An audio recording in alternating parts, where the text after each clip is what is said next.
Point AFR Talk, 888-589-8840, talking about the Second Amendment in that last segment. And you probably heard about that kindergartner that got suspended. I mean, she was originally suspended for 10 days from school. Her punishment was reduced to 2 days. She's in kindergarten.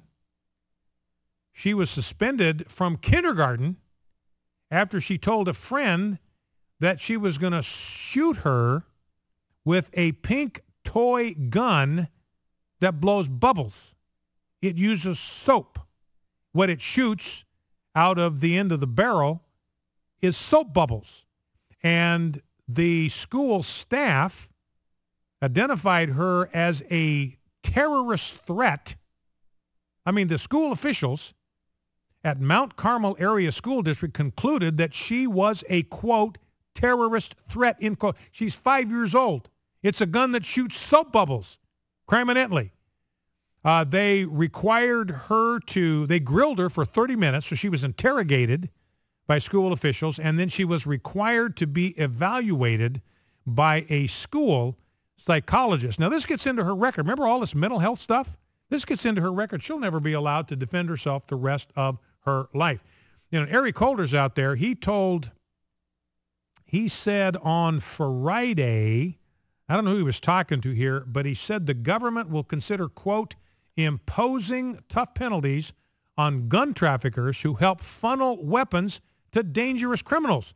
Sounds like he's talking about himself. Who's the guy that's running guns to the drug cartels in Mexico? Who is it that is helping funnel weapons to dangerous criminals? That's a quote from his speech. That's him. That's his buddies at the Department of Justice. So Eric Holder, all for you, imposing tough penalties on gun traffickers who help funnel weapons to dangerous criminals. Maybe you ought to start with yourself. So let's play a couple of sound bites. Let's grab Tom Brokaw, clip number 2.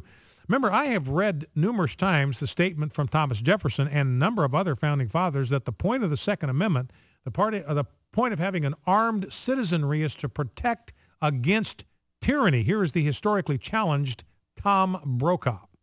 The response to that was, I have to keep my weapon because the government's going to come and try to take it away from me, and I have to be able to fight back when that happens. Well, that's the most far-reaching thing you can possibly imagine. If we get to a stage where stormtroopers show up on your doorstep, it's about a lot more guns, by the way. It's anarchy in this country.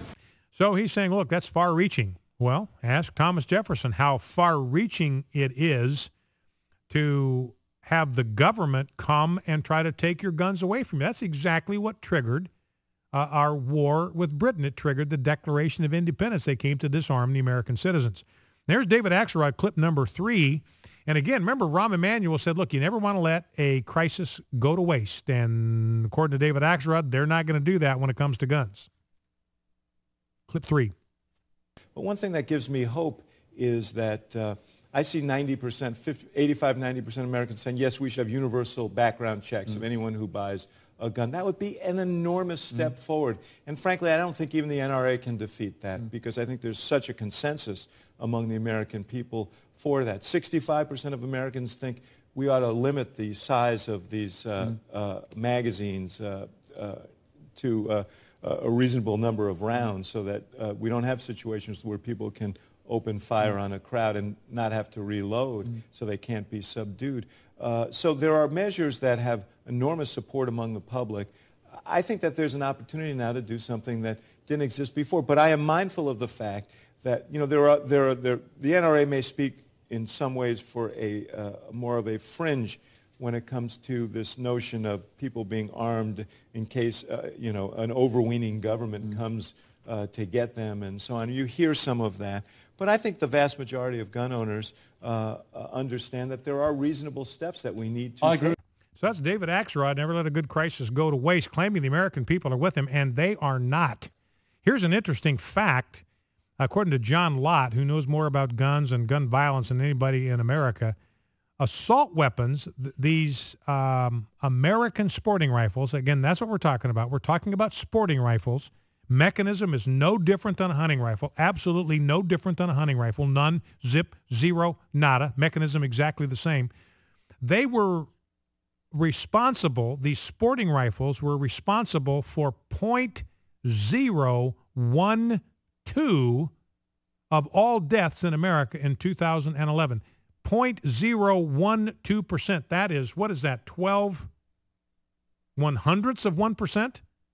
12 1,000th of a percent were connected to assault weapons, to not assault weapons, I got to penalize myself, to American sporting rifles. And even the New York Times, in its own survey, they buried this in the last two paragraphs of a feature piece on this, but 74% of the American people support the NRA's idea of stationing armed guards in public places like schools. That's in their own survey, but they bury it in the last two paragraphs of the piece because it doesn't fit the narrative. 3/4 of the American people want armed guards in schools. According to a Fox News poll, twice as many Americans, 71%, nearly twice as many voters say there would be less violent crime if more law-abiding Americans owned guns than if guns were banned. So by a 2-to-1 margin, Americans say, look, it'd be better for more Americans to be armed than for more Americans to be disarmed. So David Axelrod, the American people are simply not with President Obama and the Democrats on this issue. 71% of Americans do not think that tougher gun laws can stop shootings like the one in Newtown, Connecticut. And 65%, according to Rasmussen, believe that the Second Amendment is a protection against tyranny. 65% of American adults think the purpose of the Second Amendment is to make sure that people are able to protect themselves from tyranny. And here's Mayor Michael Bloomberg admitting, look, the stuff that Obama's talking about, it wouldn't have prevented the Newtown shooting. I mean, the background check on Adam Lanza wouldn't have worked. He would have passed it. And prohibiting the sale to him of some kind of weapon wouldn't work because his mom already had him. He stole the gun that he used. So even Mayor Bloomberg admits, that wouldn't have worked, wouldn't have stopped the Newtown massacre. But let's go ahead and restrict Americans' Second Amendment rights anyway. Let's go to the phones, 888-589-8840. Let's go to Kay in Havana, Kansas. Kay, welcome to Focal Point. What's on your mind? Thank you, sir. Excuse me. May I just read a proverb which I think is filling in with our president and his decisions? Yes, you may. It's Proverbs 22:28. Do not move an ancient boundary stone set by your forefathers. And I think our President Obama is doing just that with our own founding fathers and the way he wants to I think he wants to get rid of all of the Constitution and make up his own. And that's kind of what I think, because he's sure not law-abiding in what he does that I think a, quote, Christian's supposed to do. All right. Well, listen, I appreciate that call. And that's a good analogy to use, moving the ancient boundary markers. I mean, they're there for a reason. And that was a serious crime under the Old Testament Civil Code. Again, an affirmation that the Bible teaches private property rights. You know, the last caller kind of applying that to the moral boundaries that were adhered to by the founders, believed in by the founders, were set by the founders. And yet President Obama is out there trying to move those ancient moral boundaries. Let's go to Rachel in Mechanicsville, Virginia. Rachel, you're on Focal Point with Brian Fisher. What's on your mind? Rachel, are you with me? Hi, yes, Hi. How are you? Doing just fine. Go right ahead. Hi, first off, I'd like to say I really enjoy your radio broadcast, and I wish more people listen to you. Well, great. Well, you can do something about it and invite your friends to listen, but thank you for your kind words. Go ahead. I do. First, I wanted to say that I watched the inauguration today, and I really had hoped that Romney was standing up there instead of Obama. And secondly, correct me if I'm wrong, when Mrs. Evers Williams delivered her invocation, I thought she left out the word God when she said one nation, and then she said indivisible with liberty and justice. Is that intentional, do you think, or just something in her speech? Well, you know, I didn't catch that. She may well have done that. President Obama was careful to include the whole statement in his speech. He quoted that whole phrase from the Declaration, endowed by their Creator. Remember, that's an expression he left out 6 times out of public speeches and pronouncements. And she may have. That one have got by me. But the thing that struck me is hers was more of a speech really than a prayer. And it always strikes me, look, when these people give public prayers, you need to realize you're talking to God here. You're not talking to us. You're not talking to the American people. You are talking to God on our behalf. So don't lecture us. Don't preach to us. Don't give us a sermon. I thought the same thing listening to her. She did mention him and you, which I figured she was, speaking to the Lord. Yeah, she kind of went. I felt the same way. It didn't sound like a prayer. Yeah, it was more of a speech. She kind of went back and forth. There were elements of a prayer in it, and elements of, and I say this to everybody because Christians do this. Pastors are as guilty of this as anybody. I mean, we used to refer to it as preach praying. I mean, you're praying, but it really sounds like you're preaching to us. You're trying to make some point to us. You're trying to include some story that God already knows. You're trying to include some facts that God already knows. You're trying to restate some principle that God already knows. So just pray. Talk to God. Don't talk to us. We get plenty of people talking to us and preaching at us and lecturing us.